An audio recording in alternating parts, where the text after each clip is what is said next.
This is the Scottish Club Rugby Podcast. The Scottish Club Rugby Podcast. With Stuart Cameron and Dale Clancy. Hello and welcome to episode 14, yes, 14 of the Scottish Club Rugby podcast. And Ayr and Orkney continue their unbeaten runs this season with a win at the weekend in their respective leagues. Also, Garnock didn't play last week due to the frost affecting some parts of Scotland, so they remain unbeaten by default. Well, joining me as usual is Dale Clancy, and we could of course be talking about games that are likely to be postponed this weekend as a widespread frost is happening across the country and the temperature is not going to be rising much above 1 degree on Saturday. But we'll crack on regardless, and we're also going to be putting the spotlight on a big game in National 3 this weekend between top of the table Preston Lodge and Orkney, which if it goes ahead will be a cracker. So it'll be nice to hear from these two teams later on in the programme. But let's start with the Premiership and a look at last week's games. Hawks and Kelso was a victim of the weather. Glasgow had it particularly bad on Saturday, but 4 games did go ahead and all went really to form. Hawick 26, Edinburgh 16, Heriots Blues 21, Currie 29, Musselburgh 51, Jedforest 27 and Selkirk 17, Marr 50. So close games at Malleny Park and Golden Acre, but crucially try bonuses for Hawick and Currie, and Musselburgh and Marr both had comfortable 5-pointers too, but Jed scoring 5 tries for their 4th try bonus of the campaign, but still no win. Yeah, I think you look at the results that have come in from the weekend, and I think, as you say, it did go to form. Hawick and Currie obviously with good victories. The Currie victory in particular is a really good one for them. But they're all, those teams are all truncated at the top of the division, and there were always going to be tight battles. There were perhaps not going to be one-sided games, but you look at the other ones. I think, we did watch Jed versus Selkirk a couple of weeks ago, and covered that as one of our live games. And I think those results have shown that there is a little bit of a gulf between, perhaps the top 6 teams in the division and certainly those 2 at the bottom, because Selkirk in the first half competing and then falling away in the second half to a really strong Marr side. And likewise, Jedforest obviously shown that, as always, they've been able to score tries and been able to put teams under pressure, but it's their defence which has really been their undoing this season. Premiership then, it's Hawick in first place with 56, then comes Marr 52, Currie 47, Musselburgh 39, Edinburgh 36, Heriots Blues 34, Kelso 30, Selkirk 25, Glasgow Hawks 22 and Jedforest with 4 points. So the top 3 remain the same. Musselburgh move above Edinburgh, who have now lost 3 on the bounce. Yeah, I think that you look at that top 4 battle with Musselburgh, Accies, Heriots, and you still could argue, obviously down to Kelso, they're all vying to try and squeeze into that position. But Currie after the weekend, they've made their position a little bit more comfortable, obviously with that game in hand as well. So they've got that to look forward to, try and pile on more points and probably put a bit of pressure on Marr above them, because Marr are in the position that they're looking to hunt down Hawick as well. So you'd probably say those 3 teams, if they continue the momentum that they've got, will be kind of secure in the top 4. But you've got that one position left that a lot of teams are vying for, and then you can argue you've got the 3 teams at the bottom which are now just playing for places. Let's have a look at this week then, and I stress this is all subject to the weather, and without being doommongers, we're not as positive looking at this weekend for the first time this season. One thing I will say though is that if you have Twitter, then do subscribe to @BordersScores. Many of you do already, of course, but that will bring you the latest news on matches off, as well as the latest score updates throughout Saturday. So with that out of the way, let's start with Currie against Hawick at Malleny Park and hear what Hawick head coach Matty Douglas has to say this week. Reflecting first of all on last weekend's result, it's a huge 5 points for us at home. We are in a tough run of fixtures at the minute. Tough to go to Hawks and then Marr, Kelso, Accies and now Currie this week. Where it's a tough run. A lot of teams have had some easier fixtures on the start of the second half of the season. But look, we knew this and we've had to roll our sleeves up at times the last couple of weeks. But I was pleased with Saturday's performance. I know Graham and Lewis were a lot happier in terms of unit wise. I thought forwards were exceptional. Line out time we were on the ball on Saturday, pardon the pun, but we were really clinical. The driven line out was where it needed to be, and the backs took their opportunities. I've this season we're scoring a lot of tries on the width, which we've brought some we've implemented a little bit more in our attack, and that's starting to show. We've got a bit more about us. And look, it's not the finished article, nowhere near it. Sean spoke after the game on Saturday that if we're honest, we probably still haven't had top gear yet, and that, you turn it on its head, we're top of the table, but we feel we've got a lot more to give, and that's the kind of attitude that I want for players, is that we keep driving standards and we keep getting better. And Accies are a top 4 side. Going into Saturday, they were in 4th place, so we knew we had to perform, and we did. And as I said, we've took a possible 19 points for 20 in the first 4 games the second half of the season, so really happy on that front. And we move into a huge battle this week. We knew how tough it was to win at Malleny last season, how hard a game it was, what it took out the players, and we know what's coming. I've got a lot of respect for Mark and the way Currie play, and look, at the end of the day, they're in a good run of form. If anything, they're the team that are under the radar a little with a game in hand and are scoring a lot of points. So we are not taking this lightly. Malleny is a tough place, tough crowd. The changing up the top and then having to walk around to the pitch and know where to go at half time. It just factors in different things. But look, we'll be ready for it. We've worked extremely hard this week. We know how big a game this is in context of probably our season as well. 2 games to the Christmas break. We need to put ourselves in the best possible position going into 3 away games after Christmas, and the boys are dialed in. We've worked hard. 2 top quality teams going at it, and we know what it takes to come out the other side, but so do Currie. So look, we need to be on the ball, and you need to have that edge in these top of the table clashes, but at the same time your structure and your game plan needs to be implemented, because if you don't have that, then you've not got a platform to play from. So we're excited for it. We're probably, again, I said it last season when we went there, we're excited at the challenge. We look forward to these sort of games. So we're in a good place. Obviously, Hector Patterson's injured this week. We'd only have him available for this week anyways going forward, just through Edinburgh and also the 20s. So he misses out, and it gives an opportunity to somebody to fill that jersey. And same again, Fraser Rennick hopefully be back next week from injury. So there's a lot of positions in our team that are getting congested, and boys are starting to fight for it. So look, really happy, and probably a couple of words for boys last week to be able to bring Eli Hamilton off the bench and give him his debut.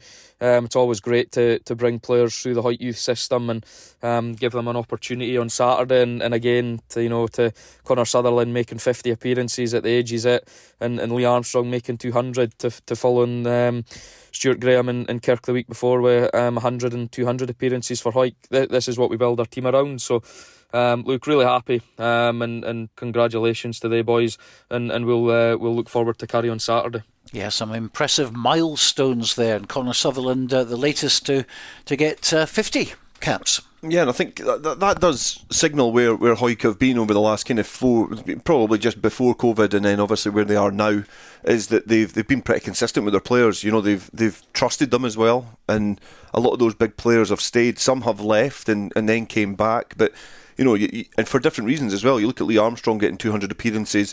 He'll be 33, 34 years old now. So, he's had a bit of time out of rugby as well. So to get that 200 appearance mark is phenomenal. But all those other players as well that have played a lot of time as well, some in the force and then come through and been really developed and nurtured at Mansfield. I think it does signal that they've had a bit of consistency, and that's bode well, because they're obviously double champions, and they're now in a position where they're top of the table. So it has been to their benefit. But this is another game this weekend that's going to be challenging for Hawick. They've obviously built on a platform where they were defeated against Marr. They've then went on a decent run, and this is another tough task. I remember seeing them off the bus when they defeated Currie at Malleny last season, I believe it was. Ironically, it was at McDonald's at Dalkeith, but they were there. I spoke to Matty Carrier when he got off the bus, and they were absolutely cock a hoop, because that was a huge victory for them. It was an emphatic one as well. I just get a funny feeling this might be a slightly different game if it goes ahead, but it will be slightly more attritional, and I think Currie do have a pack that can compete. They did, of course, lose 3 of 4 matches. This is back in September, October time. We went through a bit of a bad patch, but they're back on track now, definitely. They beat Selkirk, they beat Jedforest, Musselburgh, Heriots Blues, but this is a real test for them, even though it's at Malleny Park. Yeah, so Currie, you're on about there, is the fact that they did have that little blip where in a 4-game window they did lose 3 of them. But you've got to look at Hawick and Marr were 2 of them. The one against Edinburgh Accies is perhaps the one that stands out because there was they weren't able to get anything from that game. They've almost then reacted to it. In terms of those top teams at the top of the division, you expect a reaction, and Currie weren't able to react, because of that little truncated bit in the season where they had really difficult games.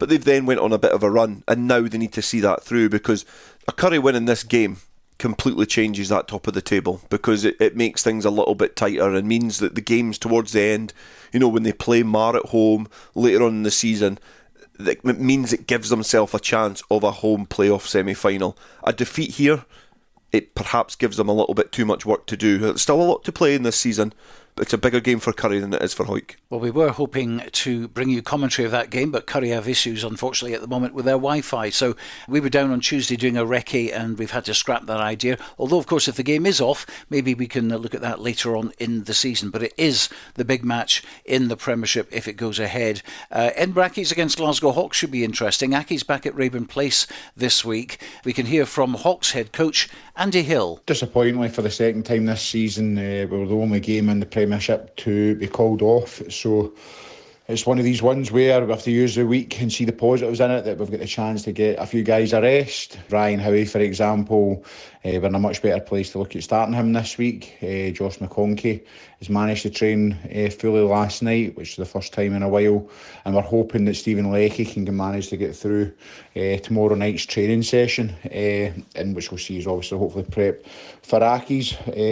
Tuesday night was obviously quite challenging, turning up and the ground's soft enough to take a stud, and we're hoping to do a bit of contact training, having missed out in the weekend. But as you can go even half an hour into the session, it's too hard to do any sort of live contact in case of guys maybe cutting themselves just with the ground the way it firmed up. So this week's been a bit of a challenge, so really focused on trying to move the ball to space, to get back to kind of what we've been good at the kind of earlier part of the season, and hope that our defence after the last couple of years, in terms of winning those collisions, we've still got that sort of appetite to go away and do that, so that we can obviously put that in place. And if we can get both sides of the ball right, then we know we're going to give Accies a game through at Raeburn Place. So it's about trying to make sure that we're focusing on ourselves and get those 2 fundamentals right for this week coming. 2 teams who really could do with a win. They've both lost their last 3. Yeah, I think especially you look at that for Edinburgh Accies more than Hawks, certainly. At home at Raeburn Place, to keep that squeeze on that 4th position, they need to keep winning. It's really tight at the kind of in that area at the top of the division, and trying to get into that 4th position. But you would imagine that the Edinburgh Accies, this is another game that almost they're all must wins now. We say there's still a lot of rugby to be played, but ultimately there's not a lot of games left for these sides. And there's a lot of big games coming up as well for these sides, because they've all got to play each other. They're going to take points off each other, and Edinburgh Accies have to have the mindset that they're going to go from this day, on Saturday coming to the finale of the season, and not be defeated to get that 4th position, because other teams will have the same incentive. Jedforest versus Heriots Blues. Jed back at Riverside Park this week, taking on Heriots, who are gunning for that playoff spot. Here's Jed coach David Grieve. On Saturday we were up at Musselburgh. Unfortunately I couldn't make it. I had a touch of the man flu. Just kind of going by the score and watching the updates, it was like it's a familiar pattern. Concede an early try, then score a try back, then concede 2 or 3 more tries, then score a try back. Then next thing we know, we've conceded 2 or 3 more tries and the kind of game's out of reach. We have a bit of a comeback, which put a bit of respectability in the score. It's kind of been the theme all season. This week we've got Heriots at home, which again, we've got to have a bit of positivity. We've got to really attack them and see what happens. It's a winnable game for us. So 5 tries again last week for Jeds. They've notched up a reasonable total this season, but it's the points conceded, as you mentioned earlier in the programme, that's been the main killer for them. Yeah, it has. Their defence has been really poor compared to other teams. I think when I was doing the Selkirk game, they'd on average conceded about 48 points a game. So, that's too big a tally in the Premiership to have any real aspirations of survival. And I think we know where we are now. Like, you listen to the sound bites from the coaching staff, and I said last week I was really impressed with a bit of the attitude at Riverside Park as well, because it's been taken with a little bit of positivity in terms of the way that they are and where they are in the table. But they know the kind of trials and tribulations they've had so far this season, injury, personnel. So when you break it down in rugby context, if you don't have a consistent team and there's consistent partnerships out in the field, how are you going to make your defensive structures work? How are you going to make your set pieces work? And if you can't make those little fundamental pieces of the game work, you're off to a false start already. And that's where Jed have been, and it's unfortunate. But, I think there's a realisation. But going into this weekend, there's again two teams that like to throw the ball about. The conditions might not be favourable for it, but Jedforest like to play expansive rugby, keep the ball in play, and so do Heriots. But Heriots have a real target in terms of that top four. But yeah, you look at the fixtures as well, and I was quite damning, and it was off air as well, but I'm quite happy to say it, but I was quite damning a few months ago when I looked at the fixtures. I said, where does that victory for Jed come from? And it is hard to see, but it is games like this that it could potentially come in, because this is where both teams like to play a little bit fast and loose. And yes, Heriots have had better form, but it's not to say that Jedforest can't spring a surprise at home. But again, you've got to be aware of a team that are really gunning for an objective in a division. 5 games left for Jedforest, of course. That means there's only 25 points to take, so the most they can get is 29, which would take them only above Selkirk and Glasgow Hawks. And that's bearing in mind if Glasgow Hawks and Selkirk get nothing for the rest of the season. So it is a pretty forlorn hope. Of course, it begs the question, if Jed do go down, and as I say, it's looking as if they will, a lot of their best players are in Australia at the moment. When they do come back, will they still be playing for Jed? A lot of their good players are away. We obviously, one that we're probably alluding to is Robbie Urston, because he's an important playmaker, and it's been a position that Jed have lacked. But the thing that Jed do have is that attraction to their club. They've been down in really low divisions in years gone by, and I'm quite happy. I just think that if they go out the Premiership now, it's going to be difficult to get back in. I just think that it's trickier to try and get into that division now. It's really competitive, and especially in the south of Scotland, we're not inundated with players. But the one thing Jed have is they've got that lure, that real local connection that people want to play for Jed. You hear it week on week out in the sound bites, the real passion of that club. And other clubs have it. Like it's great when you're connected to a club and you feel really part of it. But Jed do have something different. Will the players come back and compete? They probably will, and they'll play in Jed jerseys. Perhaps some of the players that are going out the other end are going to need to be filled. So there's going to be a transitional phase for Jedforest in the next few years. Mathematically, they've still got a life in this league, but realistically, they're probably down. So they're starting to plan, and you have to think about these young players that are coming through that are really contributing to the squad just now in a really difficult environment. If they go down to National 1, it's going to be equally as tough, because you've got some big teams that want to get in the Premiership as well, but it's trying to steady the ship, find your level, and then build again. And it's perhaps more of a replacement phase for Jedforest, as opposed to relying on some of the trusted names and figures to come back and fight their battle. Kelso are playing Marr this weekend at Poynter Park. No game for Kelso last weekend. Marr certainly cut loose at Philiphaugh, and that should be a great game if both teams play to their potential. Let's have a listen to both Steve Adair of Marr and, first of all, Kelso's Director of Rugby, Neil Hinnigan. Christmas lunch day at Kelso Rugby Club, so should be a big crowd there. I think the lunch is a sellout, so hopefully the weather is good enough that the game will be played. I'm sure we'll do everything as a club to get the game on. Disappointing last week, obviously, not to get a run out against Glasgow Hawks with the frozen pitch. So that's given us a little break, a little week off. Some players got a run out for Kelso Sharks last Friday night, but in general, that's a couple of weeks off. So yeah, it should be refreshed from that. But sometimes it can sort of disrupt your rhythm. We've been on a fairly good run. Marr obviously goes without saying, it's a big challenge, one we're looking forward to. We didn't give ourselves a chance up there, really. We weren't in the game long enough to really push and stretch Marr, and they run out comfortable winners, really, in the end. So we've got a few wrongs to right this week. So obviously Marr are going really well at the moment, second in the league, and trying to chase down Hawick for that top spot. So they're going to come down with a fair clear game plan to get the probably 5 points, maybe even the 4, depending on where they see us at the moment. But I mean, last week at Selkirk, they were in total control, and I watched a bit of the game, and Marr were very, very good. So we're going to have to be working really, really hard, especially off the ball, just to, again, as I keep saying, you've got to stay in the game long enough to be able to win it. We did that against Hawick last time out. We stayed in it long enough to try and win the game. In the end, we just came up short. But that's where the sort of level we're going to need to be at against Marr. Team selection wise, it'll be a fairly settled squad for what we've been fielding lately. So no real surprises there. This week it's another huge game for the club. It's also another trip down to the borders, hopefully if the weather pulls through. We're pleased with our performance last week at Selkirk. To take 5 points there is an excellent result for us. But once again, we know we've got another tough task ahead of us, going to Kelso at Malleny Park.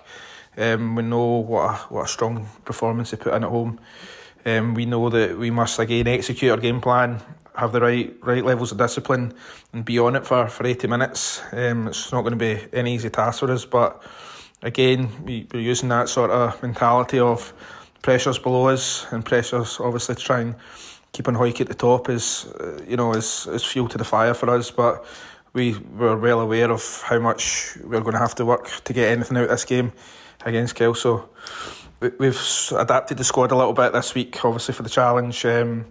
William Farquhar has finished his contract at the Bulls, so he rejoins the squad on the bench, and we've also got Currie McMillan back at hooker, who will once again step onto the bench. So having 2 quality guys like that coming back into your squad should hopefully give the guys a boost. But yeah, once again, it's going to be a big week for the club, and we'll see how the guys pull through on Saturday. Well, we couldn't call last week's Selkirk versus Marr game. In the end, it was a comfortable win for Marr, but this week, surely a closer game. And I'm going to sit on the fence again this week because both teams need points for different reasons. Yeah, I think this will be an entertaining game. Kelso have been, I think, one of those tricky teams for teams to really get to grips with. They've been almost battle hardened with a long time in National 1, and they then go in a game where they've got something to try and prove now, because Marr, as we've said before, they don't travel too well to the borders, but they've, obviously that was a huge victory against Selkirk last weekend, so they'll come into this with a lot of confidence. But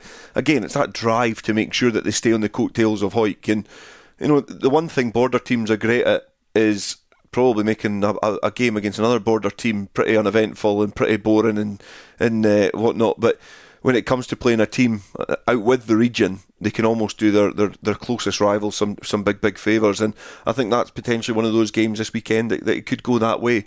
I just think Marr, especially with like the return in the front row of Farquhar, is going to be a huge asset for them, because in the forward pack, they also have a team that can compete. They've got a really good front row. They've got a really dynamic back row as well, but Marr have little pockets all over the pitch of quality, and I think that if Kelso are going to compete with them, they're going to have to treat this like the Hawick game a few weeks ago and really get up for the occasion, stay in with the fight for 60 minutes and then just take their opportunities in the last 20. Musselburgh versus Selkirk, third defence of the Bill McLaren Shield for Musselburgh, and they certainly bounced back after the Currie defeat when taking on Jed last week. But can they defend it against another Borders team below them in the table? Selkirk head coach Sesh Anderson. Really disappointed the amount of tries we gave away in the second half. Really disappointed as a coaching group and a playing group. Especially after the first half performance, we played really well. We went toe to toe with them, a really good side. Second half, once they get in behind you, they hurt you, and we were disappointed with some of the scores we gave away. But this week against Musselburgh, when they're at home, they seem to be beating most teams, so we need to be at our best for 80 minutes back on that pitch and just try and put an 80 minutes performance in. It's needed now. Just with the disappointment for last week, the boys have what a reaction in their performance, and that's what we're looking for on Saturday against Musselburgh, who they'll be picking us for a good win to keep them in the top 4 contention. But we're at our mindset is that we want to get back on the winning ways and getting points. We want to try and get points for the next 2 games before the Christmas break, and It's going to be a difficult task, but we're confident we can go up, and if we play for 80 minutes, stay in the game, then we'll come away with something. So a wake-up call for Selkirk last week, and Musselburgh back to scoring lots of tries. Yeah, that was the Musselburgh side that we're probably more used to after. Well, there's certainly one big defeat in there that they were. The wind was taken out of their sails, so it gets them back, steadies them and gets them galvanised again for that onslaught for that fourth position. So, it's going to be a really interesting finish to the season, and Musselburgh obviously were able to react and get themselves a big victory last weekend. But again, for Selkirk, it's one of those things that they almost need to start building again towards next season. We're talking about other sides in that division, like Jedforest, looking in a different slant into a different division. Selkirk need, for my opinion as well, I think they need to be given more game time to some of the youngsters. I, for one, would probably hang my hat on Cam Easton at 10. Let them experience the end of the season in Premiership rugby, because I'm sure they're going to rely on him for a few years. So, for me, players like that, you need to give them a bit of game time. And obviously Westlake and Munro Job coming into the back row for Selkirk's going to help them. But against Musselburgh, it's going to be a difficult game. And as well, Musselburgh were a team that went to Philippock earlier on in the season, won it at the death, a game that they probably should have lost. So Selkirk will want a bit of revenge, but Musselburgh want to keep a bit of continuity. Well, let's look at National 1 then, and only 2 of the 5 games were played, including the game we covered at Millbrae. Ayr 69, Melrose 34, and Watsonians 37, Dundee 27 was the other result. Well, we smashed our record for number of points in a match held earlier in the season by the Selkirk Jedforest game, 103 points this time, and after a brilliant opening few minutes by Melrose, it all went pear-shaped, although Melrose certainly had attacking options. Particularly impressed with number 8 Lachlan Gaddy, who looks the real deal. Yeah, he had a really good game. In a really one-sided encounter in terms of when you look at the scoreline. I thought he was a real shining light for Melrose. He carried well. He took a try. He obviously got a try, but I think his overall work rate and his skill set is really good. I think he's got an idea how he wants to play the game and looks to try and enforce that. And especially nowadays with number 8, you want a real all-rounder, somebody who can dig in the trenches but has also got that little bit of class. And I thought Gaddy looked like he had that. But overall, the game, it was almost a reflection of where these clubs both are. They're drifting in slightly different currents just now. Ayr have backed themselves, I think, to really go up this year. And we said it a few weeks ago that it's difficult to see any team that was going to stop them. One team historically that you would bank on to at least give a good fist of it would have been Melrose, but you look at it now and I think it does show how both of these sides have coped on the emergence of the semi-professional era. Ayr, obviously, they're not in the Premiership yet. Heriot's got there first, so on paper Heriots have dealt with it better than anybody else, but I do wonder, an Ayr team in the Premiership is going to be a real tasty ingredient in that division. And I said it on commentary as well, like, it's such a shame that I just don't know the next time we're going to see that game. That's kind of a scary prospect. For the last couple of decades, been treated to some great Ayr versus Melrose games. Cup finals, narrow cup finals as well, because Ayr have never won a cup final by more than 4 points, and I think they've defeated Melrose in 3 of them. So they've been real classics in terms of old school club rugby. And I don't know when we're going to see that game next, because I don't know what the plans are for Melrose next year, where they want to see themselves, what's going to happen with the Knights. There's a lot of unanswered questions. I have to make it quite clear that this is not a dig at Melrose. I have been one of their biggest fans for the last few years. I've enjoyed some of my best games covering Melrose, and I've always been in awe of them as a player and as a commentator or summariser, whatever I was doing. I've got a lot of respect for the club. I just think that they're going through a really difficult phase, and it's quite hard to now identify as to where they think they should be, because even the things after the game, and this is just a comment, it's amateur rugby, like, we're not critiquing everything that people say, but to try and retain their young players and try and keep hold of them, to develop them, now that's a different Melrose to what I know. There would never be a question of keeping these young players, but that's kind of where we are now, and it's going to take a few years. That's not going to reset overnight. The Scottish club rugby game is a much better game with a dominant and successful Melrose team and a dominant, successful Ayr team, dominant, successful Hawick team. Those clubs that are historic with the game. It's great to see Marr come up as well. Like, they're now a real staple at the top table, and rightfully so. But these big teams and these big clubs need to be back in the Premiership, and I think that is the target, and it should be the target for Melrose going forward. But Ayr are really awesome at the moment, aren't they? Not an ounce of arrogance, and they're going about it in such a professional way. And you've got to point to Grant Anderson again, steering his ship that way, because even one great quote from him during the day was the fact that they'd won 11 games and 9 of them the players were saying that we felt as if we'd lost. Totally agree. I think that the standards that Ayr have set themselves, and it's perhaps what I was alluding to before, is they're at two different levels at the moment, those two sides. It was a real stark game in terms of seeing the contrast between the two clubs, which you got to take your hat off to Ayr. I think the way that they carry themselves as a club, that intimidating atmosphere. It's a bloody long drive going through to the West Coast, but it's a good one. I like going through to Milbury. The clubhouse is good. It's got a good old school atmosphere. You've seen the under-16s as well on the pitch on the far side. Well supported as well. They're playing good rugby. It's just a real mecca of rugby, you find it at times in terms of the Scottish club game. Coach Grant Anderson, he spoke well before the game, and he said, we're not talking about going through unbeaten. We're taking them in chunks, so they've got blocks of 4 games. And then Cameron Rees at the end, I don't think Robin Purdy had barely written his question down, and Cameron Rees had the answer. And it was a talk about going through as the unbeaten, and Vincent, he was like, no, we've got the game this weekend, and that is what we're concentrating on. And it's great, and it's a great focus. But they're blessed with really good players as well. Let's not beat around the bush. It's not a team littered with folk just out the Colts.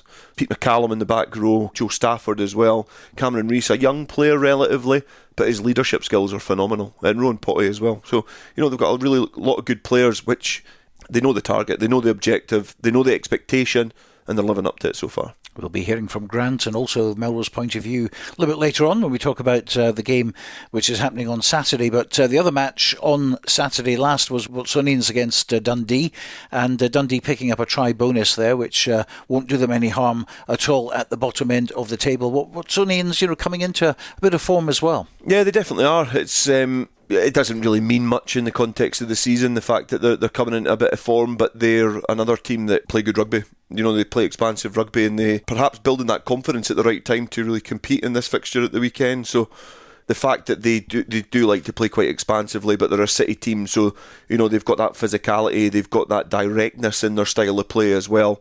In terms of what they're playing for now, they're not really playing for much, but there's a game to win at the weekend, and I know that Watsonians as well are a team that hold themselves to quite high standards. They've found it difficult to deal with the emergence of Super Rugby, like hammering on about Melrose, but there's teams worse off than Melrose. Watsonians have found it difficult. You think of Burramuir and Stirling, they've not found it easy to get to grips with life with semi-professional rugby, but Watsonians are at that position now where they've probably started to identify where their player pool will come from, and what type of player they've got coming to the club to compete in this landscape. And weekend comes and they'll be looking to try and build a bit of confidence again. It was a weird start to the season for them as well, because they absolutely took Gala apart at Marr's side, and the next week lost 40-0 at Highlands. Couldn't work that one out. Yeah, it's been difficult to work most of the games out, to be fair, because it's been quite turbulent. With some of these results that we've had coming in the National 1 division and even National 2, I think they're all, some of the results have been pretty difficult to call at the start. You look at Biggar, for example, now as well. Had an absolute horrid start to the season, but all of a sudden you're looking at them going into fixtures thinking, well, I think they could probably win this, and starting to look at them as a little bit more even. So Watsonians are almost in the same conversation. It's going to be a difficult journey for Ayr, to go to the capital and try and get a win at Marr's side, but I think few people will be betting against them this weekend. The league table then in National 1, Ayr at the top, 58 points, 21 points clear at the top. Highland on 37, Glasgow Hawks 34, Melrose 34, Watsonians 33, Gala 33, GHA 30, Biggar 22, Dundee 18 and GHK 13. So as we said there, 21 points lead at the top. They do have that one more game that they've played over Highland and Glasgow Hawks. Congested in the mid-division though, but very little movement with just the 2 games being played. Yeah, obviously the fixtures at the weekend have not had a huge impact on the landscape of the division, but all the eyes now are focused towards that bottom, that battle between GHK, Dundee and potentially Biggar.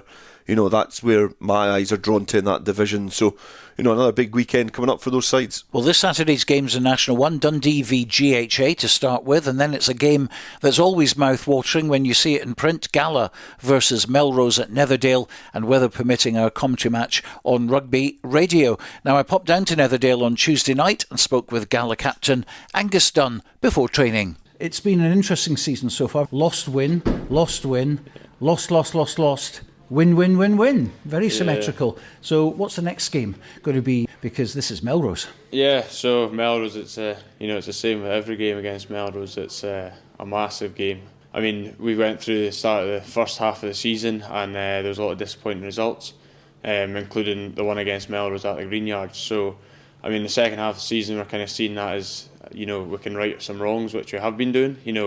Had a very heavy defeat against Watsonian's first game of the season, and we turned it around and put on a good performance down here at Netherdale. So we'd like to sort of try and do the same thing with the rest of the games, including Melrose. And you have had a habit of turning things around, haven't you? Because we remember the Melrose one from last season where, it was a very different scenario. You actually won at the Greenyards convincingly, and then they turned you over at Netherdale in the Waverley Cup, which we weren't expecting. Yeah, it's just it's kind of one of those seasons, certainly this year, which has been ups and downs, but last year it's the same. We are finding a bit of form. I think the boys need a bit of confidence, which it has come from the wins, and you can see it in training and everything that it's progressing, so exciting. And it is a developing season for the club, isn't it? You've got a lot of youngsters coming through from the Gala Wanderers, and a lot of them are showing a lot of promise. Yeah, no, there's a massive amount of youth, and it's brilliant for the club, as long as you can keep hold of these guys, keep developing them. There's a massive future for us, and as a team, the one that we've got, to build, and new coaches again this season. First half of the season, they had a hard job because it was kind of us ourselves were letting everyone down as a squad, but we're starting to click, and they've always been positive and always been driving us. So it's brilliant to have them as new coaches as well. And it's great as well to have them with the history that they have with the club, but obviously Craig Dodds, Dean Keddy. I know that's the thing, they've experienced it all at this club, so they know exactly what's happening on the Saturdays and everything, as players, etc. So it's massive, and it's great to have them on board and doing a brilliant job. And then as well with Snake coming in for Selkirk, he's brought massive amounts to the scrums and the lineouts, just the forwards. That's what we're maybe lacking at the start of the season. You were getting dominated quite often up front, but now he's came in and the scrums lifted massively, which is a really good platform to allow the backs to actually play some rugby for once. Now, I've of course know him as you and Robbie, but you call him Snake, so everyone's got an alternative name there. He's enjoying his life here at Netherdale as well, and that rubs off on the players. Yeah, no, he's bought into everything, and he always brings excitement, so we can't fault him at all. And he knows when to be harsh in that when it's going a wee bit bad, but.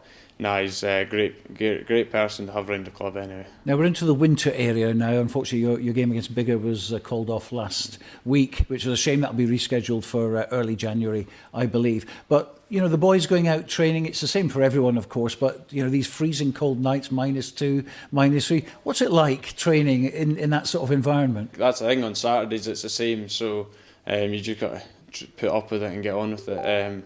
Over the back pitches are still in reasonable good conditions, so we can still get through a lot. And then training the main pitch on Thursdays, to try and get the run throughs going sweetly, and you might run a wee bit faster because it's not quite as muddy. But with the harder ground coming, it's just the things you got to put up with the cancelled games like last weekend. So I know it's unfortunate, but there's nothing we can do about it really.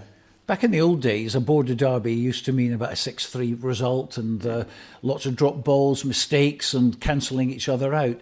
This season it's been very, very different. We've seen some incredible scores, 100 points at Philiphaugh, 65-35 to Selkirk over Jedforest. We've seen some big scores recently between Melrose and Gala, something which we never really saw before. So it's obviously border derby seem to have changed. What's sort of the reason behind that? I'm unsure, to be fair.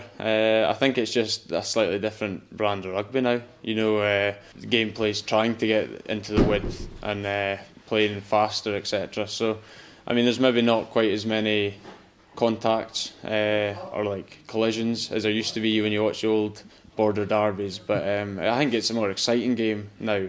And I don't know whether the defence is maybe poorer, that's it, but the attacks are certainly, good fast flying rugby. You can't complain, and it's a good spectacle to watch. And the last time you two played at the Green Yards, it was Melrose that put 50 points on you. You scored a hefty amount as well, 30 odd points as well. Now though, back at Netherdale, it's almost like a reverse of last season. Yeah. So no fear for you? No, I don't think so.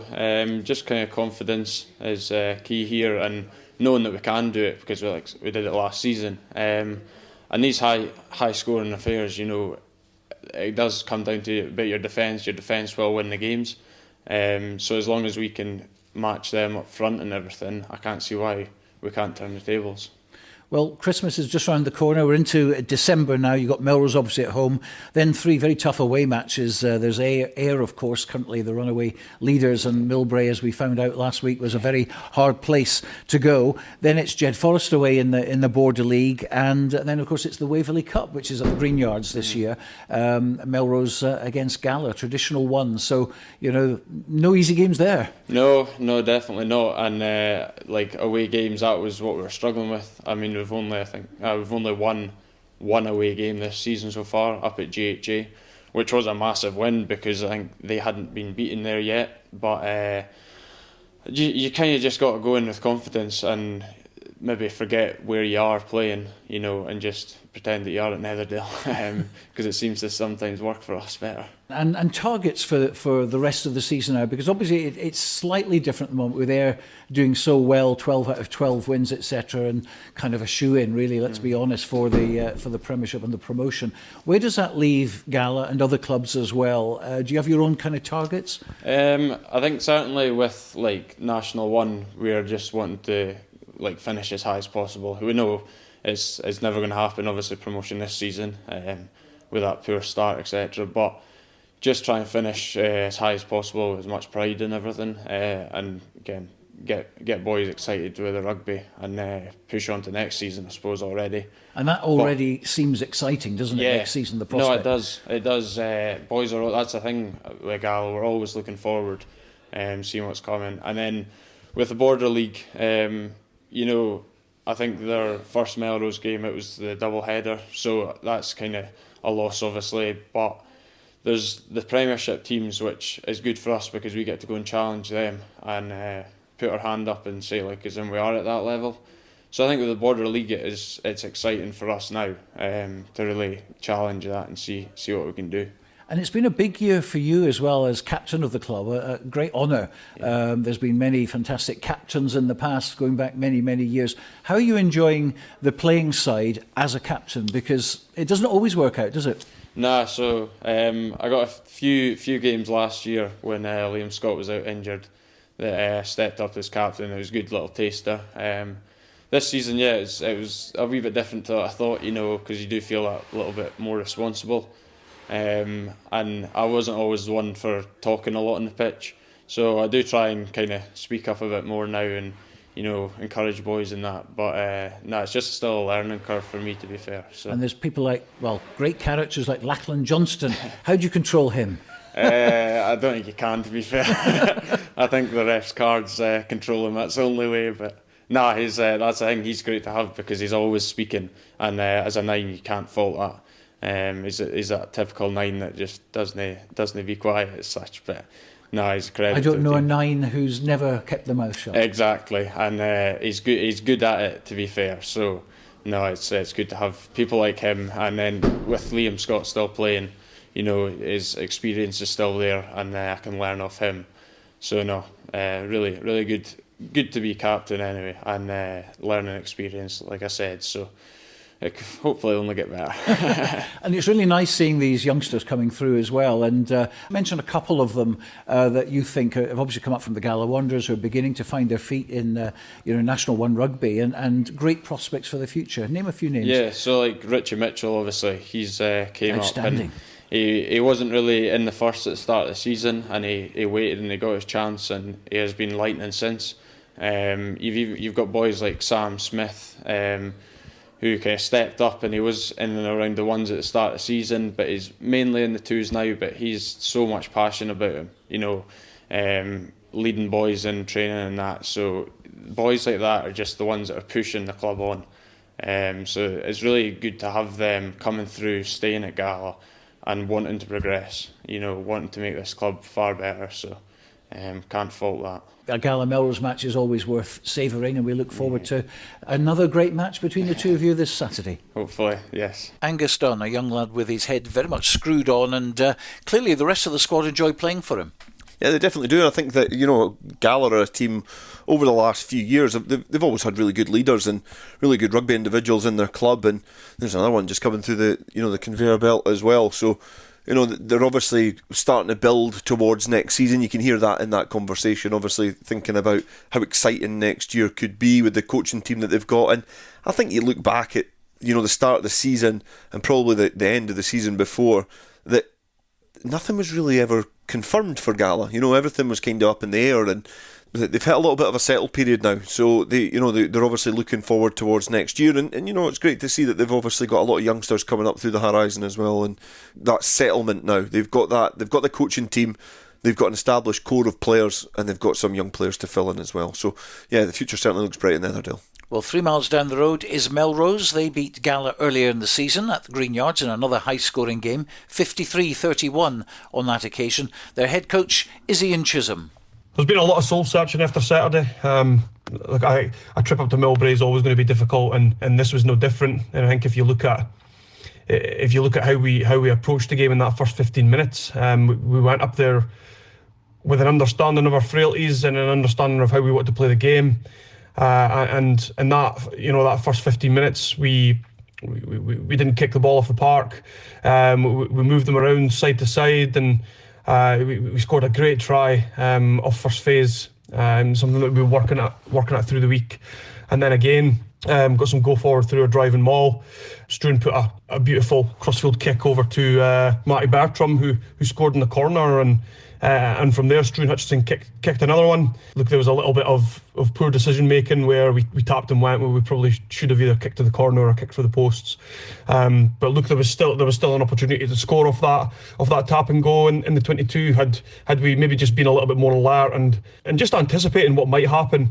Because look, there's no harm in being there anyway, but there's a lot of harm in missing the opportunity. So yeah, like I said, there's been a lot of soul searching this week, and we went pretty hard last night. We pretty much had an hour and a half of full contact rugby, and ironically, it's probably the first session that we've not actually had any injuries. And so we also trained on grass. But the effects of a 4G, we know for sure that it definitely the boys have recovered a lot quicker. There's less bumps and bruises after playing on grass at the weekend than there is after playing on the 4G. But the basic premise of our game on Saturday was that we wanted to keep the tempo high. We wanted high ball and play time, and we didn't want to give them opportunities to launch and air through the edges. They've been reliant on set piece to get going forward, and we identified that they were pretty snookered if we didn't give them an opportunity to launch. And after we'd scored the second try in that first 15 minutes, they kicked off to us, and instead of doing what we usually do of kicking it down the park but keeping it in play, we kicked the ball off the park, and they mauled. We conceded penalties, and they kicked it at the corner and ended up scoring from the maul that goes there. And look, like I said earlier, we were aware of our frailties going into that, and it's not like we're not working at it. We're putting a lot of time into it, and we've tried a few different things over the last few weeks, some that have worked, some that haven't worked, and look, last night was really good. We had a bit of a pre-mortem as to what might happen this weekend. What are our strengths? What are their strengths? How do we counteract their strengths? And what are the critical things that we need to do going into the weekend? Has our preparation been right? And look, I think I'm pretty lucky that I've got a group of coaches and a group of leaders who are pretty introspective. We look at ourselves first. There's no really a blame culture. It's pretty hard when it's a club like Melrose where we're used to winning, we want to be winning all the time, and to concede 69 points, to concede 60 plus points for the second time this season is bloody disappointing, and it's a real reflection on where we are with player availability and just injuries. But you have to see the positives here. We had a number of 18-year-olds who have come out of Wasps last season. They're experiencing a good level of rugby, and they're doing pretty well. And for us, we knew we were always going to struggle at set piece this season. But for us going into this weekend, we need to make sure that we don't beat ourselves. we did exactly that on Saturday. They were pretty clever and patient in how they played against us. They played pretty direct. We were stupid enough to, be offside, kick the ball out of ruck, just do needless things at the breakdown that didn't really need to happen, and especially around that halfway line. From a penalty there, they kicked into the corner and they just pinned us in there. And Robbie Brown, forwards coaches, spoke a lot about like getting up and getting off the ropes when we're in there, and we just really struggled to cope with their driving maul. And look, we have taken steps to rectify that this weekend, and we're pretty confident that we're pretty confident we know what Gala are going to bring. As part of our pre-mortem, we've obviously come with a pretty clear plan of how we want to play. We've not won at Netherdale for a long time. Boys are really keen to have this game played on Saturday. I know that it's supposed to be frosty, but look, we're pretty desperate to keep playing rugby, especially after the training session we had last night. You expect boys maybe to their attitudes to shift, their energy shifts a wee bit, but we've not seen that. It was the same as the Glasgow Hawks game. We got humbled there. We'll be humbled again on Saturday. We scored 35 points on Saturday, and it's not very often that's going to happen up at Millbrae, and it's not very often that's going to happen when you get beat. So look, we're really chuffed with what we're doing with the ball. It's just without the ball, and it's not system errors, it's individual errors within the system that and then going away for a system as well. If we have a plan, can we be disciplined enough to stick to it tactically? Can we be disciplined enough to stick to it emotionally, physically? The tackle height was a big issue on Saturday. 8 penalties we conceded for high tackles, and you always think you're hard done by, but looking back at the game, they were bang on. All the high tackle penalties were bang on. The referee had a pretty good game, and it's us that we need to look at. We need to look at ourselves. We need to look at what we're going to do to fix that. And I don't think there's a better game opportunity for us, especially away from home. So it might just be a couple of miles down the road, but it's something that we're bloody excited about this weekend. There's a few selection headaches to consider this weekend. There'll be a few boys that drop out the squad. I think there's always going to be when you ship 69 points. So there will be boys drop out of the squad, and there are boys that were coming back from injury that we introduced off the bench, and those boys went pretty well. Lachlan Gary carried the ball 21 times, which was like over double what anybody else did on Saturday, and we're starting to see some real confidence in Lachlan's play. This is a guy that's had 4 shoulder operations over the last 4 or 5 years, and he's played a lot more rugby this season than he has over those 4 or 5 years. So we're pretty chuffed with how Lachlan's tracking, and we're positive that he's going to move on to bigger and better things. Hopefully not before this season ends. But we've got Rudy Denton back in the mix. We've got Scott Clark back in the mix for contention for selection. Elliot Ruthven, Will Ferry. Bruce Colvin's available this weekend. It's just a wee hop over to the hospital should he need to go over there if he becomes a father. And we've got the likes of Ben McLean, Sandy Fairbairn, Jake Fairley, all available for us this weekend. So look, we understand where we are. Other results going our way the week before has meant that we're still in the mix, which is absolutely insane considering we've been pumped 60 points twice this season. So look, we're excited about this weekend. We're excited to get to Netherdale. It's always a good hostile environment, and look, these are the sort of games that you play and you coach and you're involved in rugby for. So yeah, look, really looking forward to it. Detailed analysis as usual from Ian Chisholm. A lot of honesty in there as well. What's your own take on that? Because he says you sit on your fence, so go for it. Yeah, I wasn't sitting on the fence when I said it was going to be 38-12. He asked me for a prediction at the weekend. Didn't he? Yeah, and I didn't think that was going to be the half-time score. So, yeah, I think, I totally agree with him at the end of that. These are the games that you do play rugby for, and these are the things that you miss when you're not playing. Your big derbies, your big games. I'm just fortunate now I get to watch loads of big games, and I still have that appetite to watch Gala versus Melrose. It's a huge game. You think about it, even Melrose, you think about this 2 weeks, they've had to travel to Millbrae and then go to Netherdale. Yes, the journeys are slightly different in terms of the way that they get to the ground, but the size of the game, just that the name, looking at the fixture, is absolutely massive in rugby. The only difference now is it's in National 1, but the approach, I just think, is slightly different now for Melrose. I think that they've we were on about it before in terms of the fixture that happened the weekend past, and he's alluded to it a few times. They got heavily beaten. They've been pumped by Glasgow Hawks as well, and this is a different team that we're used to, and it's how the character of the coach, the players, the individuals, how they react to that. And I'm going to be really intrigued to see how they do react to that, because it's a team that I've held in the highest regard for a long time as a young lad, and then watching them in some of their best successes as well. Like, they're a team I really admire.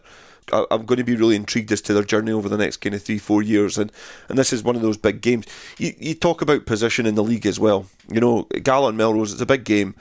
You take Ayr out the equation, it's still a bun fight to try and see who's going to be the best of the rest, and that's not a level that I think Melrose should be holding themselves at with the kind of the history that they've got at their club. But you know, you've got a lot of experienced players and players coming back from Melrose that are going to be a real asset to that team, and you've got a side in Gala who's transitioning and going through a really positive patch. I think the culture's is really settled there as well. Players like Keddy coming back is a huge asset for them. So, you know, fingers crossed. I don't think they'll be putting the underfloor heating on at Netherdale just due to the expense. But, you know, hopefully the frost doesn't bite Netherdale too much, and we can take in a good game this weekend. Well, we're live on Rugby Radio, which is of course available from rugbyradio.co.uk at 1:30 tomorrow. That's of course if there's some rugby to cover. A reminder to keep monitoring our latest scores and postponed matches update service on X or Twitter, whatever you want to call it, at Borders Scores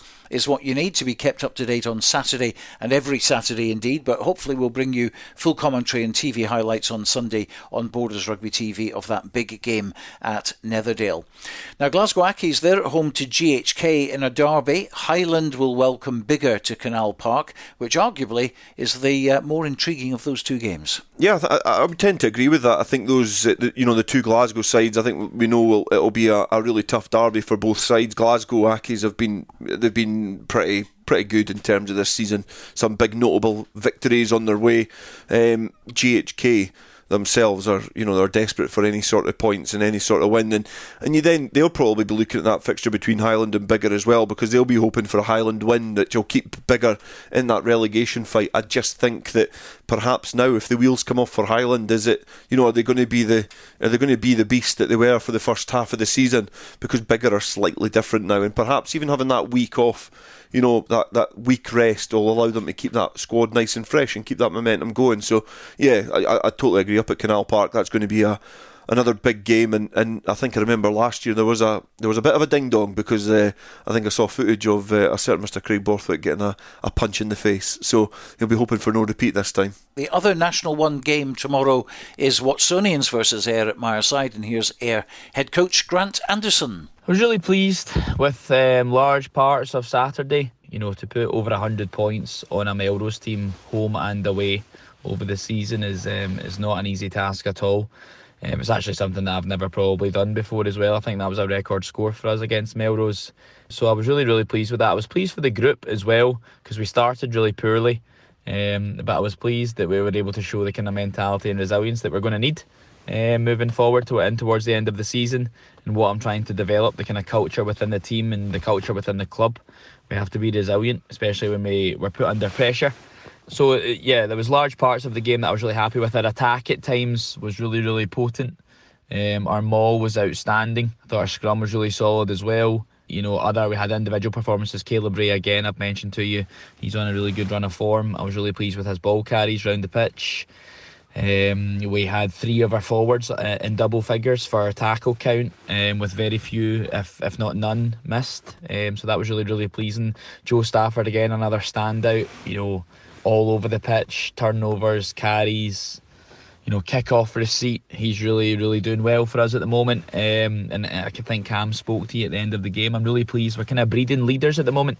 Cam is obviously our leader, but all over the pitch there's experience. We've got Danny McCluskey, we've got Joe Stafford, there's Pete McCallum, there's other guys there that are happy to take on responsibility and lead the team, and are also able to give some communication at the right times, whether that be positive reinforcement or whether that's identifying areas that we need to work on in training or during a game, which was really, really good to see.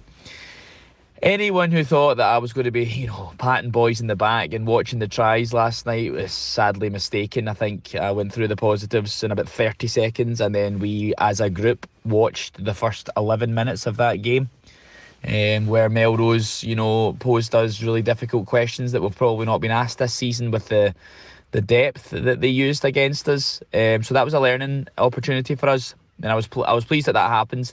It's probably something I've not spoken about enough with the boys. Maybe not enough, that's probably the wrong word to use. I've deliberately not told them what to do in that situation, because when you're blitzing off D, you need people to commit to 100%.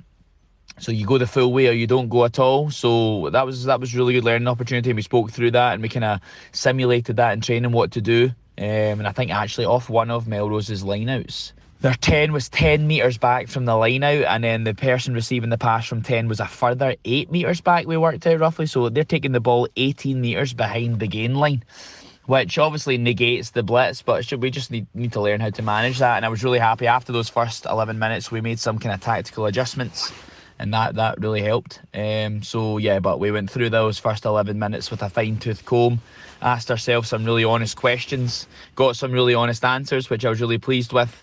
And then we kind of simulated that in training. So we worked on a lot last night. Our attention obviously turns to Watsonians now. I've not had a chance to have a look at Watsonians. However, we are extremely keen to probably right quite a few wrongs against Watsonians. The last time we played them at home, that was our worst performance of the season, I would say.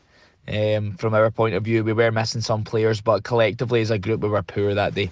I was really, really frustrated. Although we won, I was frustrated that day because we did not execute our attack or our D, and actually there was very little, pride in the jersey for me. So this week again, it will be about us and what we do and what we do well. We'll look at the basics. We'll try and do the right things at the right times. We'll look to keep our standards high. There will be a wee bit of rotation because that's my policy.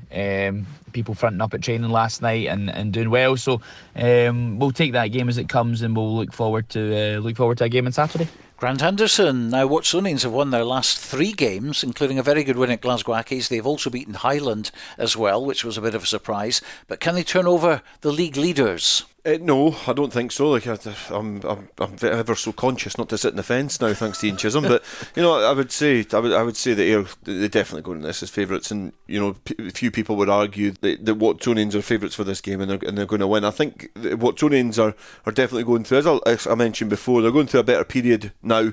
They're certainly picking up some good results, especially that one against Highland. But again, Ayr just know what to do to see these teams off. However, the game in the beginning of the season between these two sides, I think, was a little bit closer as well. So, it does show that Watsonians can compete with Ayr, but you do wonder if those players, if they've been replenished and the rotation comes in and keeps that squad fresh, what kind of an impact that'll have. But I think few people would bet against another Ayr victory. 4 points at least, and potentially another 5 on the road to the Premiership. Well, let's move into National 2 and last weekend's results. All 4 scheduled games went ahead. Falkirk 52, Stuart's Melville 10, Gordonians 12, Newton Stewart 25, Kirkcaldy 50, Berwick 31, Peebles 46, Aberdeen Grammar 13, which means that Falkirk go back to the top of the table, 47, Peebles 46, Lasswade 43, Newton Stewart 40, Gordonians 35, Stirling County 21, Kirkcaldy 20, Stuart's Melville 17, they were docked 3 of course, Berwick 14 and Aberdeen Grammar 10. So Lasswade had already a game in hand, so sat Saturday out, and as a result come off the top. They dropped to 3rd, certainly tight with Falkirk back at the summit, Peebles 2nd, Lasswade 3rd there, and Newton Stewart getting a real sniff at the top 2 as well. Gordonians slipping away after that home loss to Newton Stewart, and we must mention Berwick, who are 26-5 up, and obviously a big concern that they lost that game, and quite handsomely in the end, 50 points to 31, with Kirkcaldy coming back and getting 40 unanswered points. But they did increase, on the plus side, their lead to 4 points over Aberdeen Grammar at the bottom with a try bonus. Yeah, I think there's a bit of match fixing going on with Kirkcaldy. That's the second time they've done that this season. Yeah, Stu Mel, didn't it? Yeah, Stuart's Melville was another drastic turnaround, so I think certainly Quinton Saff must be putting a bit of money on at the Willie Hills. But it's again, looking at that division, it was obviously a good weekend for the teams at the top, because with Lasswade sitting out, you look at the top of that division and it's really competitive. And I think Peebles and I've said this to a couple of the players that are still got connections to the club, is they'll still be kicking themselves at that home defeat against Lasswade, which then in the kind of context of the fixtures still to come, they've got to travel to Lasswade. So that's a really difficult game for Peebles on their horizon. Falkirk have to go to the Gates. So, there's a little bit of that kind of seesaw and that merry-go-round of fixtures. Well, you can only go in one bit of apparatus at the playground, so we'll go with merry-go-round. But they've got those fixtures all still to come. So you could see those positions in the league table change as they go. But yeah, don't count out Newton Stewart by any stretch of the imagination, because if they can all take points off each other, Newton Stewart could come up on the rails. Yeah, they certainly can. We'll be watching this battle play out. And of course, on the 16th of December, that's when it's Lasswade against Peebles. And we're certainly hoping to bring you commentary of that match. So that's in a couple of weeks' time. But let's get the snow and ice over first of all. So this week in National 2, Falkirk versus Berwick. An uphill task for Berwick against the leaders, who will be totally focused on promotion. Lasswade against Aberdeen, 3rd against 10th. And like Berwick, if Aberdeen can get any points out of this one, they'll be doing well. Newton Stewart versus Kirkcaldy, again looking like a home win as Newton Stewart trying to close that gap and have been unbeaten since they lost the first 2 games of the season. Then it's Stewart's Melville against Gordonians. Now we can hear from Stuart Mel's head coach Alex Haggart, who had a bad day at Falkirk last Saturday, but they're back at Inverleith. Saturday was the piercing of the balloon, back down to earth. It was super disappointing. We were just miles off the pace. In fairness to Falkirk, I mean, they were brilliant. Like, they are a properly good team. I can't see how anyone would beat them. That's obviously my first experience of them this year, and I thought they were amazing. They were brilliant to watch. They have some outstanding backs. They've got some brilliant kicking options. They're so well oiled in their game plan. They've got awesome attacking options, and they were just ruthless. Like, I genuinely think, I think about the video and having watched a wee bit of the rugby and stuff, I genuinely think we had more ball than them. I don't mean to sound big-headed in that, and why would I? Because we scored 10 points. Like, they just, every single time they seem to get their hands on the ball, they just seem to score. It was unbelievably ruthless, and defensively they were solid. So good defensively. So huge amount of credit should go to them. But my God, we were poor. We were awful. I said to Ned, the other lead coach, in the warm-up, I was like, we're either going to win by 50 or we're going to lose by 50. And I think, to be honest, saying we were going to win by 50 was just me being super hopeful. I just knew we were off it from the moment we got there, and just really tough. I don't know what it was, we just weren't there. But I think the reality is, we're in the position in the league that we're in. And ultimately, like, when you're in that position, you're probably going to hold 50 points at some point. That's the situation, and we did, and we were poor. So going into Gordonians this week, we are going to look at why we were so good for the last 4 weeks and try and put that into the game on Saturday. Gordonians will be coming down. They're a good team. They're a young team. With that comes opportunities, but also with that comes a huge amount of threats. We need to win the kicking battle. We need to win the territory game, which is something we have actually done the last few weeks. And we need to put them to the sword, and we need to put them under serious amount of pressure. And we need to put their skills, we need to put their game plan under a huge amount of pressure if we want to get anything from the game. And that's the challenge we'll be putting to the boys.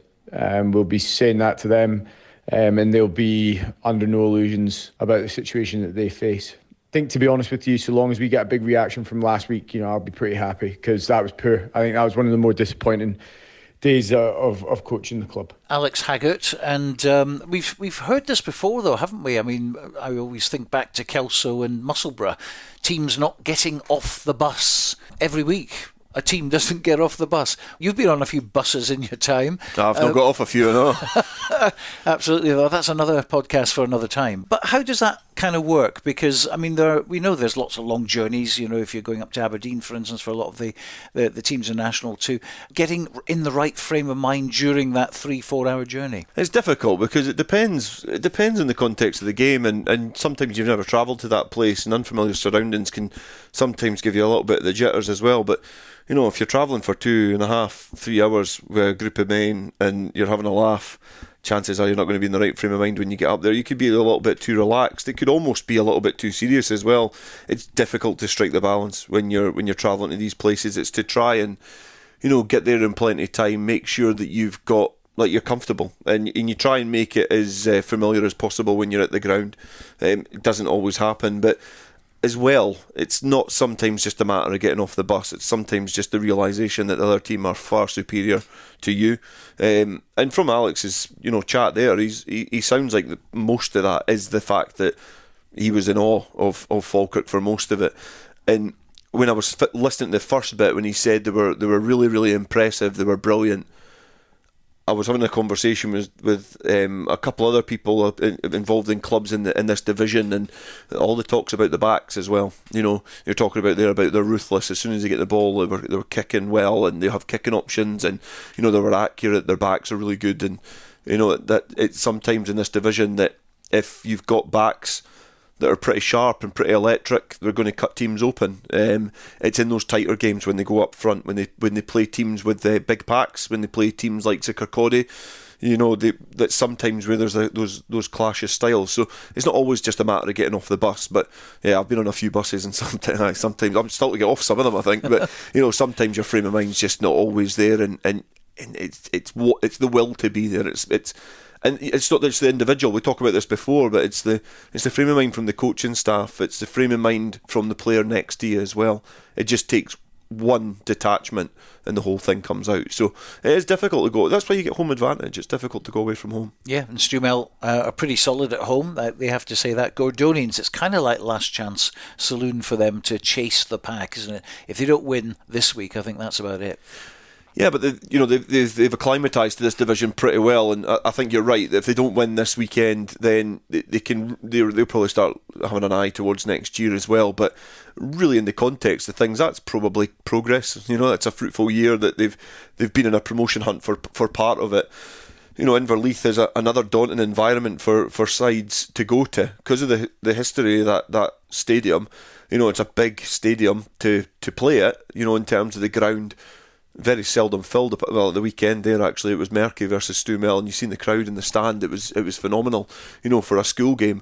But for the amateur game, you don't get a lot of spectators to fill that place. But it's still the atmosphere that you've got there. It's sometimes the element of the unknown. So yeah, Gordonians are going to have to pick up a victory, and if they don't, they probably have to kind of regalvanise and go for next year. Yeah, and credit to them the fact that we're even talking about them and the word promotion in the same sentence, which is tremendous for a team that's come up from Division 3. Well, the other game is Stirling County against Peebles, contrasting halves of the season for both teams. What do the coaches think about this particular one? Graham Patterson is Peebles' head coach, but first the man at the helm at Stirling County, and that's Craig Deacons. Obviously last weekend we didn't have a game, so it was quite good for some of our guys to get a bit of rest and recovery. A few of the guys that are carrying some knocks and bruises from playing week in, week out.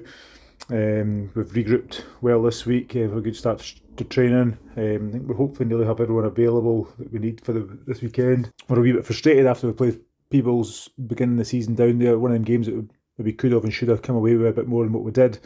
But these small margins are what we've been on the wrong end of quite a few results. Some of the performances, we've not been putting together for 80 minutes. And it's one of them things that small margins win and lose games, and like this weekend against Peebles isn't going to be any different, to be honest. They're coming up here, obviously sitting second in the table. There's only a couple of points separating the top 4 or 5 teams at the moment, so it's getting quite interesting up there. All the pressure's on them.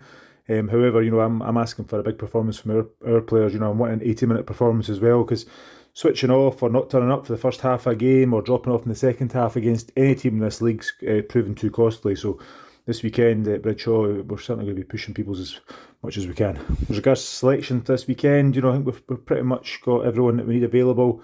There's a few guys missing because of head knock injury, protocol stuff.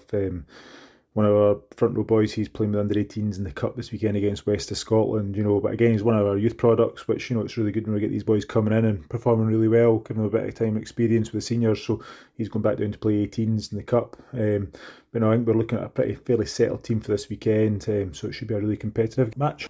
Our game on Saturday against Aberdeen was, obviously on paper, was meant to be fairly straightforward given the league positions of both teams.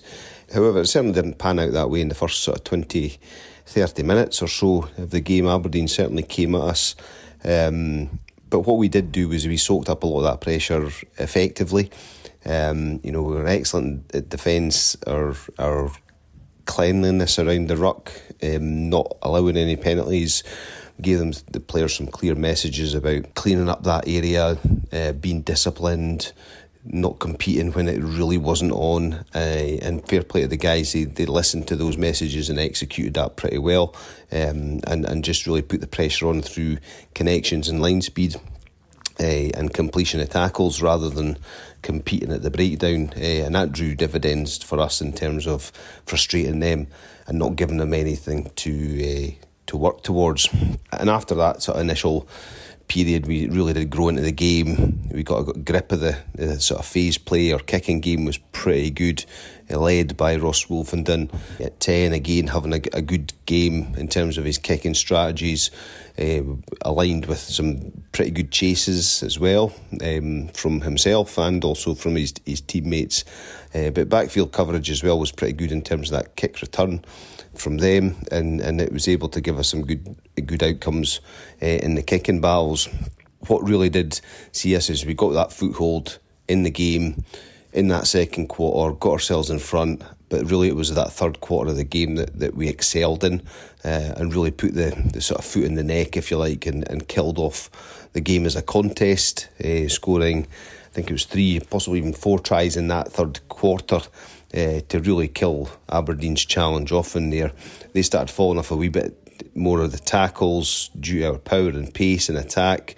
We varied things a wee bit, went a bit wider and a bit quicker, and that hammered home our kind of advantage in terms of that. So it was a really overall excellent performance.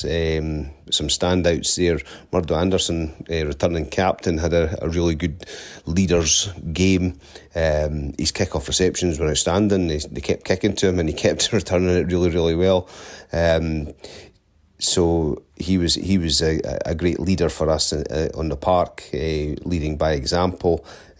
Other notable kind of performances, as per usual, Cammy Pye, who's been Mr. Consistent with the levels of performance he's put in over this year, again excelled, and young Ross Wolfenden again at 10. He varied his game quite a bit this week. A bit of kicking, bit of organisational stuff, bit of challenging the line, some offloads, some breaks. So really he's growing and putting different challenges to the defences and how they deal with them. The bench as well, I thought, had a real good impact on the game, and really came on and challenged Aberdeen and also their teammates for a place for next week, or this week as it is now. So really pleased with that side of things, and ticked off the 5 points and move on to now our next challenge, which is Stirling County away.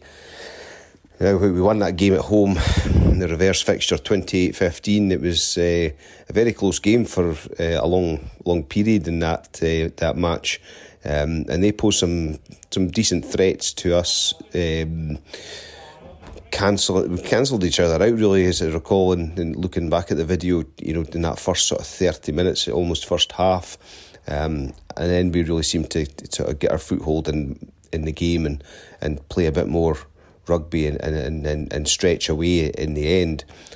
But what I think is the good thing for us is I think we've added some layers to our game since then, and I feel confident we can take another step in our development on Saturday, and also in the league in terms of getting keeping pace with Falkirk, Lasswade, Newton Stewart as well are up in that mix as well.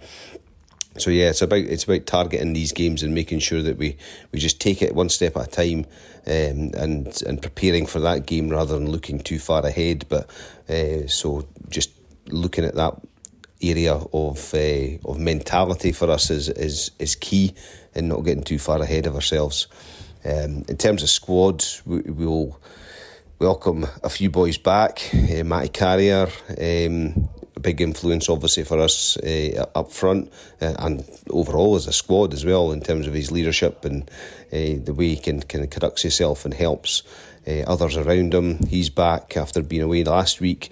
Finlay Collins and Kenny Clyde and Rowan McKeever also come back into the reckoning as well. Unfortunately, Ross Brown's away, so yeah, we're down one, but we've gained 3 or 4 other boys back, either through availability from work commitments or injury as well. So we're looking fairly healthy in terms of squad to pick from. There won't be a huge amount of changes as you would expect from a side that's going fairly well. However, the challenges that the guys are having internally is great at training, seeing them going up against each other, and like I said before, the impact of the bench really does add to that challenge as well. So a settled squad is really good, and we'll look forward to the challenge in Stirling on Saturday. More incentive really for Peebles and Stirling in this one. Yeah, you would say so, Stuart. I think that they need to go and pick up 4 or 5 points, but it's one of those places that will be a new environment for a lot of these young players going to Bridgehaw. It's it's a historic ground, and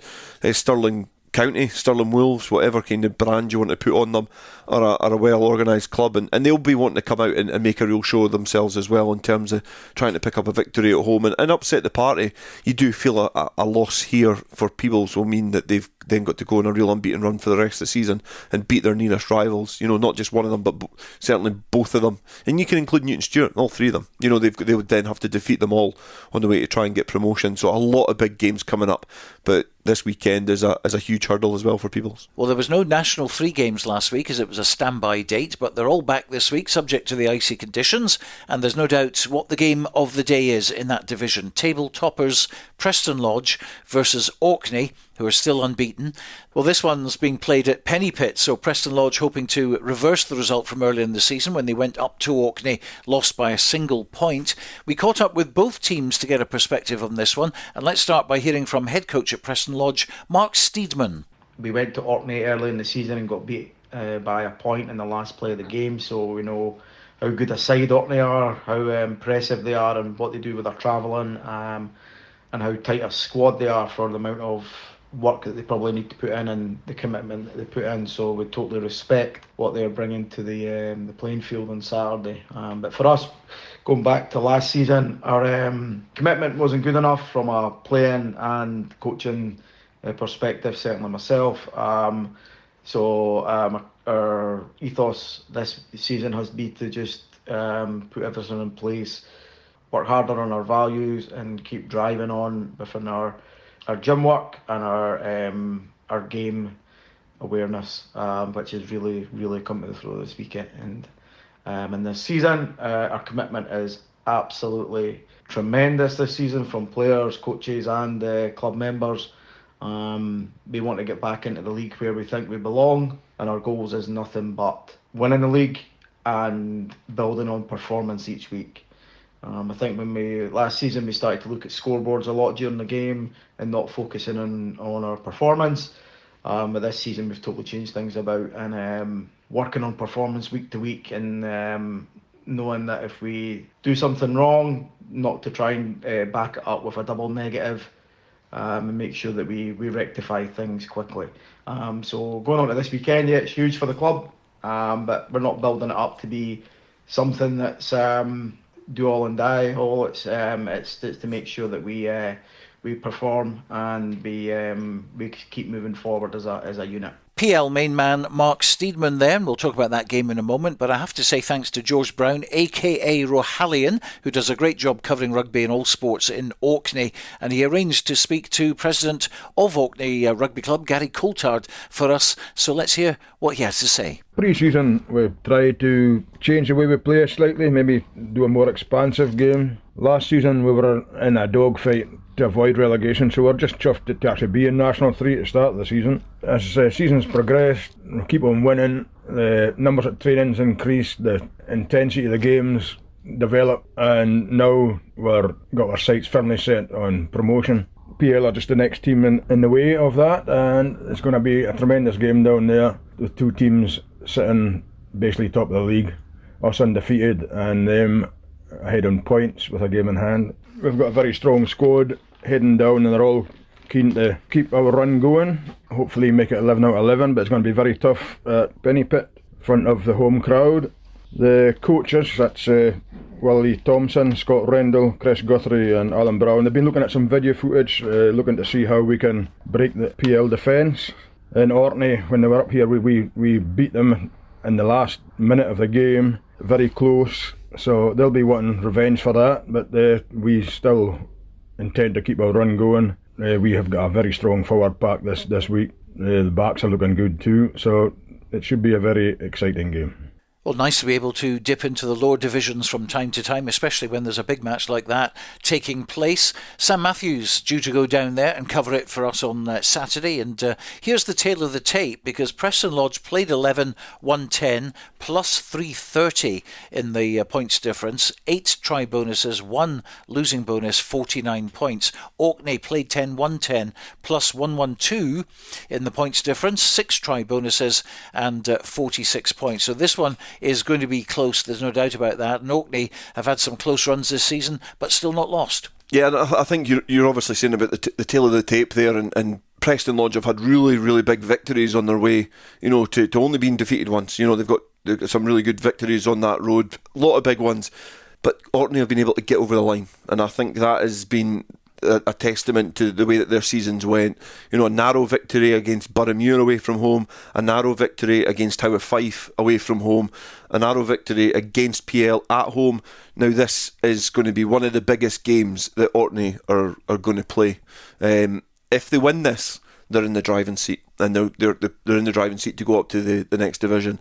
If they lose this, then they need to start putting in those big performances, and you do wonder what kind of reaction that they're going to have. I did watch bits of that Howe of Fife game, and it was difficult conditions, but everything that they're saying there, a really big pack, a direct pack. They've got some really good backs in there as well, but PL are exactly the same. They've got some talented players in the backfield, and they've got a big forward pack. So no matter what game is on in club rugby this weekend, even I think about Currie versus Hawick, if that game goes ahead, I'm really intrigued with PL Orkney, and that's not just saying it just to try and fluff up the lower divisions. I think that the story of Orkney and what they do is remarkable. And PL are a big historic club. I remember, looking back when I was younger, when you looked back at previous victories and or previous results from years gone by, PL were a big team. They've bled a lot of Scottish internationals through their time. Orkney are Orkney. They're an island. They've got to travel and commit to a lot to fulfil their fixtures.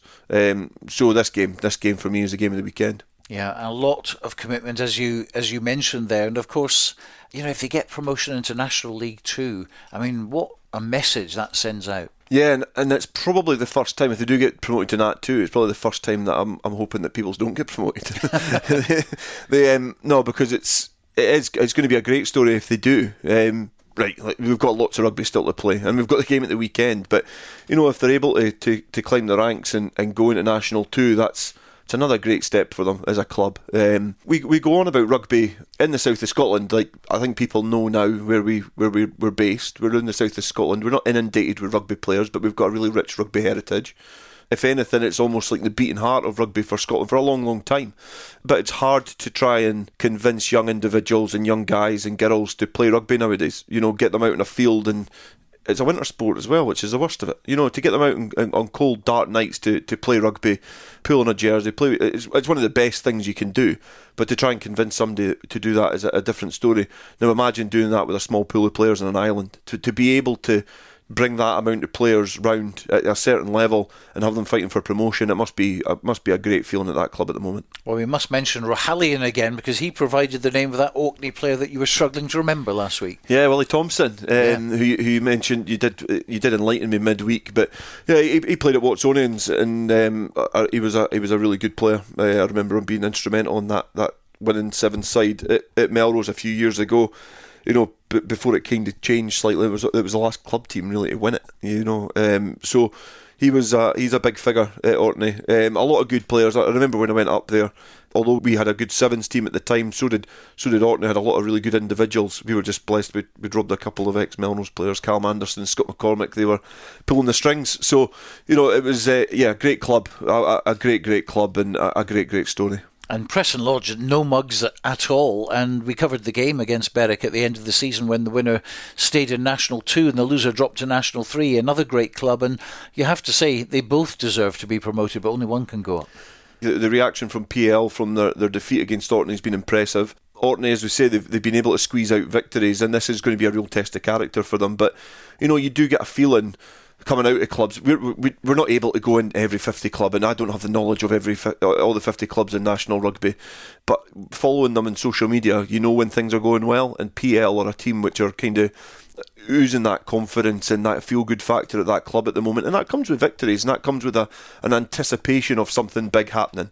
And something big happening is the fact that they suffered relegation last year, or reshuffling perhaps, but there's nothing better than getting promoted with your club, and PL I think feel that there's a taste of that coming, and it'll only come if they get past Orkney this weekend. Well, we're obviously focusing on Preston Lodge and Orkney because that is the big game at the top of the table, but we must mention the likes of Allen Glens and Hawick Fife, who aren't a million miles away themselves, and there's still plenty of rugby to be played. Yeah, there's still a bit of rugby to be played, and for one of those sides to get back in amongst the mix, you need both of those sides to slip up. So it's a good weekend for them, because you imagine if Allen Glens are able to get a result and one of those teams are going to slip up at the top, it opens up an opportunity for them, and then they need to look out and take account of their own fixtures and their own results after that. They need to go on a run and win everything.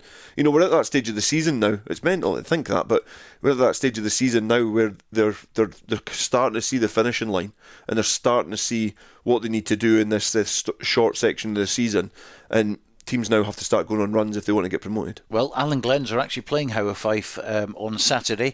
Also in National 3, Boroughmuir against West of Scotland, Hamilton versus Dumfries, and Hillhead Jordan Hill against Cartha Queen's Park. National 4 results from last week, just a couple of them. Strathmore 31, Perthshire 13, and White Craigs 46, Dunfermline 37. So if we have a little look at the National 4 table, which is rather intriguing in itself, because Garnock still at the top. They didn't play. Their game was frozen off. It was played 10, 1-10 for them, 49. They still got a gap over Strathmore, 41. White Craigs, 41. North Berwick, 31. Stewartry, 30. Dunfermline, 27. Greenock Wanderers, 20. Murrayfield Wanderers, 20. Perthshire, 16. And Ross High at the bottom with 11 points. So this week, Dunfermline play Perthshire. Greenock Wanderers against Stewartry, Ross High versus Murrayfield Wanderers, White Craigs against North Berwick, and the biggie in that division, second against first, Strathmore against Garnock. Yeah, definitely. That's another huge game. I think, I probably will downplay it slightly because of the story wrapping around the game in the division above, PL versus Orkney, but Greenock are another side that have adapted really, really well to National Rugby after coming up from the regional ranks, and they're on that amazing undefeated streak in this division so far. Strathmore have slipped up a couple of times this season, but they're still in touching distance, and that's important. So this is a must-win game for the home side. Strathmore have to make sure home advantage counts, and then it's a matter of first job, get the win, and then after that it's trying to starve Garnock of any sort of points, which is not going to be an easy task because they've failed to get a try bonus point in only one of their games so far this season. So yeah, a lot of really, really big games. You look at the divisions, Hawick Currie, you've also got Orkney PL, and then you've got Strathmore versus Garnock, so big games across all of the national leagues at the top of the table, which is going to have a big say on who's going to be going up and going down. Well, that's just about it for today on the Scottish Club Rugby podcast. Don't forget Rugby Radio. On Saturday, we'll be coming from Netherdale for the National League One game between Gala and Melrose. Always fireworks between these two teams, and we'll have live commentary of that one with Dale Clancy and Scott Tomlinson in the commentary box. We start at 1:30. We'll be on air for 3.5 hours with score updates throughout the afternoon from across Scotland. That is, of course, assuming we do get some rugby. But on Saturday morning, do follow the Twitter/X feed at Borders Scores for news of games on and games off. There'll be television highlights, hopefully on Borders Rugby TV, of Gala against Melrose, and hopefully one other fixture as well. And as always, check out our website, rugbyradio.co.uk, for all the information you need on the 50 clubs playing national rugby in Scotland this season. If you want to get in touch, it's podcast at bordersrugby.net. But from Dale Clancy and myself, bye for now.